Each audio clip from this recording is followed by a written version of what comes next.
वक्रतुण्ड महाकाय सूर्यकोटि समप्रभ निर्विघ्नं कुरु मे देव सर्वकार्येषु। ज्योतिष संबंधी जानकारी प्राप्त करने के लिए हमारे YouTube चैनल के ज्योतिष एकाग्र चैनल में आप सभी का हार्दिक स्वागत, हार्दिक अभिनंदन। इसके अलावा यदि आप फेसबुक और इंस्टाग्राम देख रहे हैं तो इसमें भी ओम प्रकाश शर्मा आप सभी का हार्दिक स्वागत, हार्दिक अभिनंदन करता है। मित्रों, आज का जो विषय है वो केतु का राशि परिवर्तन कन्या राशि वालों के लिए कैसा रहेगा। कारण क्या है, पहले केतु तुला राशि में था तो मेष राशि में राहु था। ऐसे में कन्या राशि वाले जातकों के जब दूसरे स्थान पर केतु था और राहु 8वें स्थान पर था तो इनको 18 महीनों में कितना कष्ट, कितनी परेशानियां भोगनी पड़ी। अब ये राशि परिवर्तन जो केतु अपनी ही स्वयं की राशि कन्या राशि में प्रवेश किया है तो ये 30 अक्टूबर 2023 को केतु कन्या राशि में प्रवेश कर चुका है और कन्या राशि बुद्धि की राशि मानी जाती है और जिसका चंद्र लग्न के अनुसार कन्या राशि आती है। तो ऐसे में कन्या राशि के जातकों के लिए केतु क्या प्रभावशाली, क्या नया लेकर आया है या कष्ट लेकर आया है, इन सब की जानकारी मैं आपको दे रहा हूँ। केतु एक रहस्यमय ग्रह है जो 30 अक्टूबर 2023 को केतु का गोचर तुला राशि से निकलकर अपनी कन्या राशि में गोचर प्रारंभ हो चुका है और राहु का मीन राशि से निकलकर मेष राशि में प्रवेश हो चुका है, जहां पर मेष राशि में गुरु स्थित है और गुरु वक्री स्थित है। तो ऐसे में कन्या राशि वालों के लिए यह गुरु जो है क्या प्रभाव देगा, क्योंकि कन्या राशि में जब केतु आ चुका है तो स्वाभाविक है समतप जहाँ केतु होता है उसके जस्ट सामने राहु होता है और मेष राशि कन्या राशि वालों के लिए मेष राशि का जो स्थान आ रहा है वो अष्टम भाव आ रहा है। अष्टम भाव आपके अचानक कष्टों का माना गया है। तो ऐसे में केतु यानी कि कन्या राशि को केतु क्या परिणाम लेगा और मेष राशि का गुरु क्या प्रभाव देगा, इसके बारे में और चर्चा कर रहा हूँ।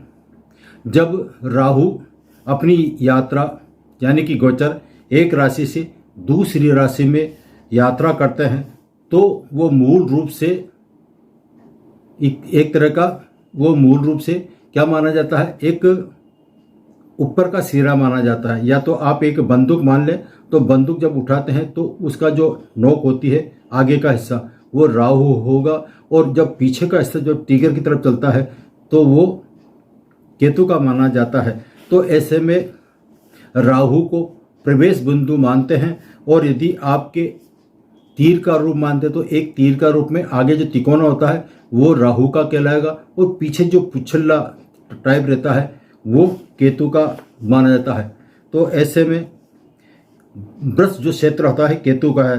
जब राहु मीन राशि में गोचर कर रहे थे तो पिछला हिस्सा केतु का अपनी यात्रा शुरू कर रहे हैं, वो है आपके चित्रा नक्षत्र कन्या राशि में। तो ऐसे में इस गोचर से इनको हम 3 भागों में बांटते हैं।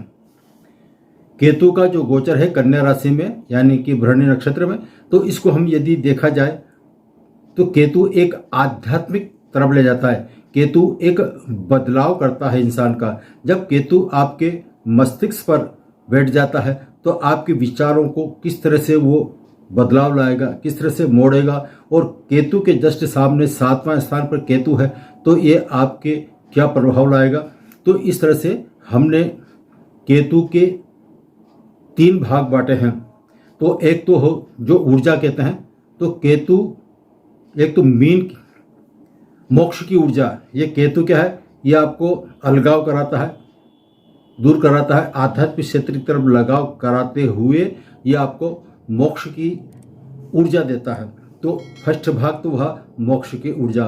दूसरा वह केतु का स्वभाव यह है कि राहु और केतु एक छाया ग्रह माने गए हैं।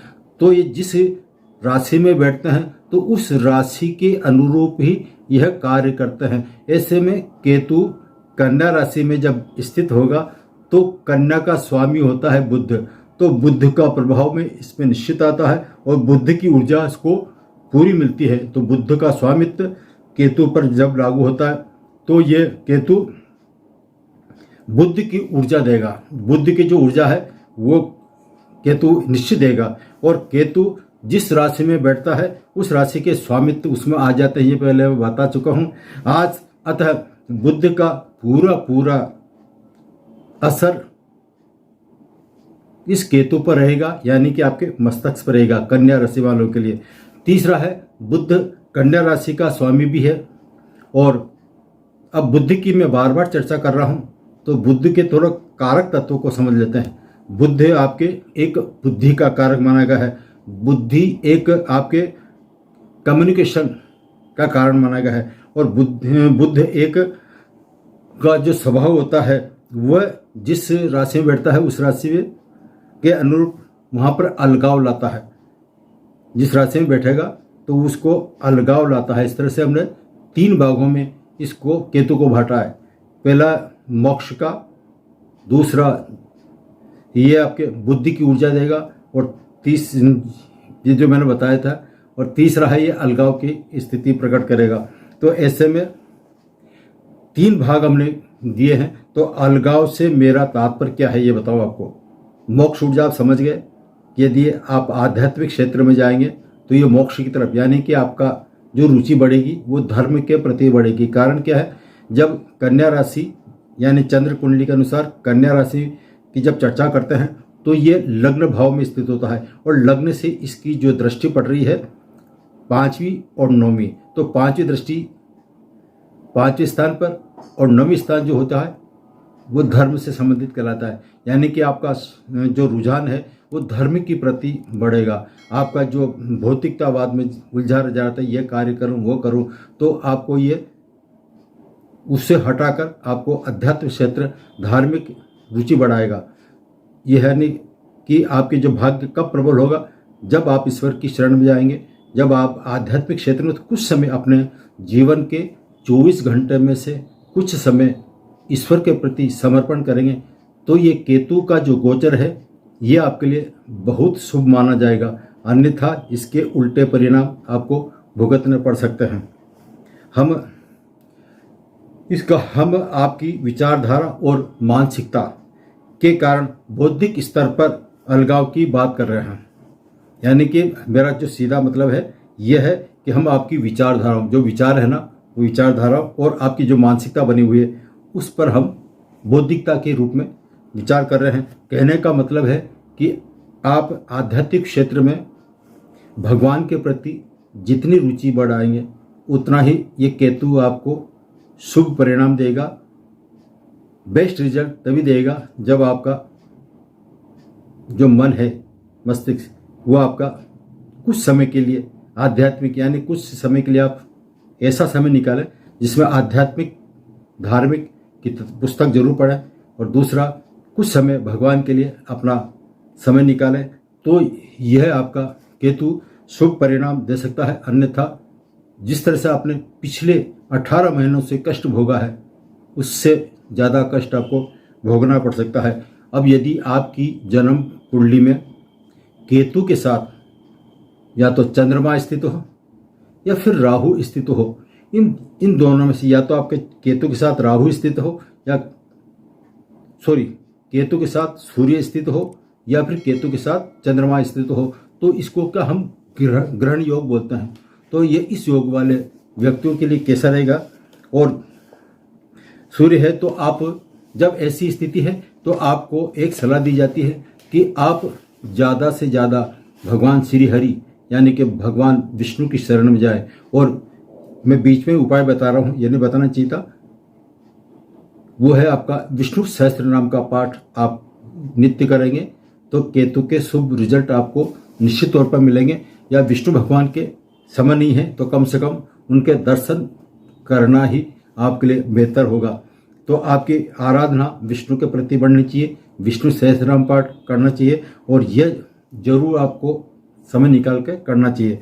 अब आता है 4 नवंबर 2023 को शनि अपनी ही मूल त्रिकोण राशि कुंभ राशि में मार्गी होने जा रहे हैं।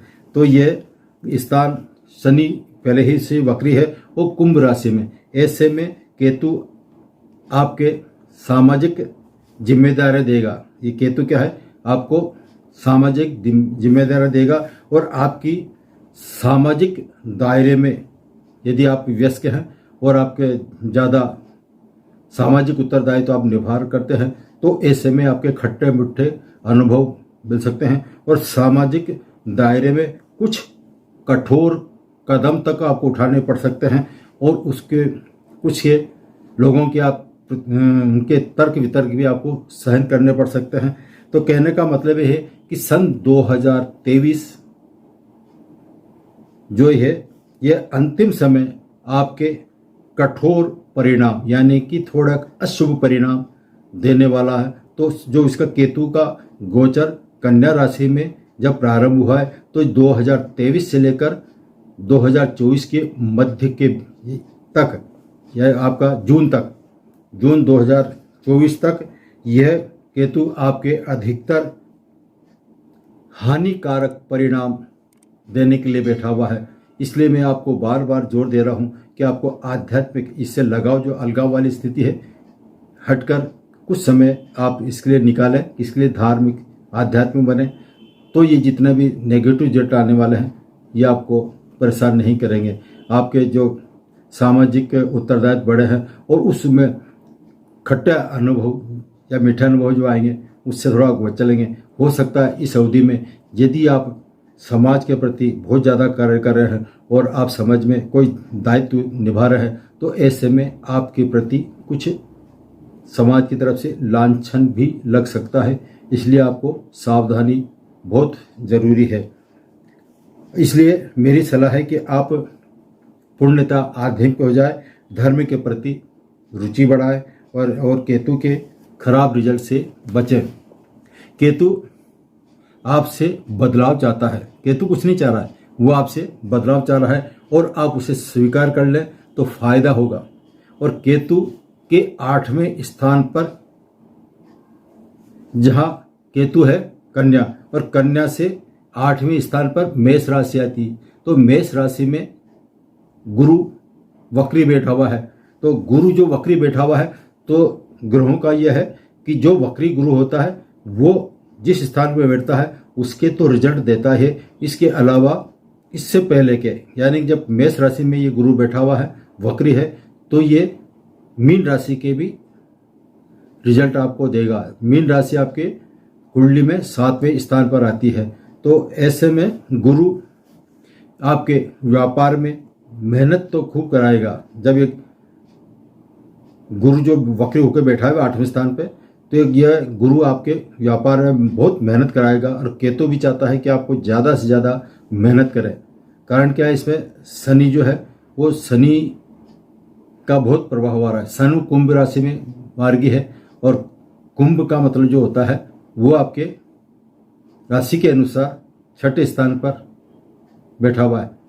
कुंभ वक्री ग्रह जो शनि है वो 6ठे स्थान पर, तो शनि 6ठे स्थान पर और वो भी वक्री, और 8वें स्थान पर गुरु वह भी वक्री। ऐसे में ये केतु इन दोनों के परिणाम भी आपको देने के लिए बैठा हुआ है। यदि आप आध्यात्म हैं और यदि आप कोई कंपटीशन की तैयारी कर रहे हैं तो आपको कंपटीशन में सफलता जरूर दिलाएगा। यदि आप चाहते हैं कि नौकरी करना चाहो, गवर्नमेंट सर्वेंट बनना चाहो या जॉब की तलाश में है, तो इस अवधि में जो उपाय करेंगे उस उपाय करने से आपको प्रतियोगिता में सफलता 100% मिलेगी। आपके प्रतिद्वंदी आपके से दूर रहेंगे और डिजीज यानी कि जो बीमारी की संभावना जी, तो पहले जो आपने बीमारियां भुगती है उन बीमारियों से आपको छुटकारा मिल सकता है। अब व्यापार की दृष्टि से बात करते हैं। बुध में आपके कन्या राशि यानी कि स्वामी बुध, और ये 10वें स्थान का स्वामी यानी कि मिथुन और कन्या राशि का स्वामी बुध होने के कारण आप जितनी ज़्यादा मेहनत करेंगे उसी के अनुरूप ये बुध जो है आपको व्यापार में अच्छी सफलता दिलाएगा। बुध का संबंध भी विष्णु सहस्त्र नाम से है। तो ऐसे में आपको फिर सलाह दी जाती है कि केतु के शुभ परिणाम आपको चाहिए तो विष्णु की जितनी ज़्यादा आराधना करेंगे, विष्णु सहस्त्र नाम का पाठ कम से कम महीने में एक बार भी कर लेंगे तो ये आपके व्यापार में दिन दुगना रात चौगुनी सफलता जरूर दिलाएगा। यह है केतु के 18 महीने जो 30 अक्टूबर से लेकर 30 मई 2024 तक का जो रिजल्ट है वो मैंने आपको थोड़ा सूक्ष्म बताया है। अधिक जानकारी के लिए यदि आप चाहते हैं कुंडली विश्लेषण कराना चाहते हैं तो कुंडली विश्लेषण के लिए जो हमारा निर्धारित शुल्क बोलो या हिंदू भाषा में कहते हैं दक्षिणा बोलें तो वो आप सशुल्क कुंडली विश्लेषण करा सकते हैं। और अधिक जानकारी के लिए यदि आप चाहते हैं कि हमें समय समय पर आपके वीडियो मिलते रहे तो प्लीज़ आप सब्सक्राइब कीजिए। और यदि ये वीडियो अच्छा लगा है तो आप इसको लाइक ज़रूर कीजिए और अपने विचार ज़रूर प्रकट कीजिए, जो भी आपको अच्छे लगे या बुरे लगे। आज की वाणी को मैं यहीं विश्राम दे रहा हूँ। जय श्री कृष्ण।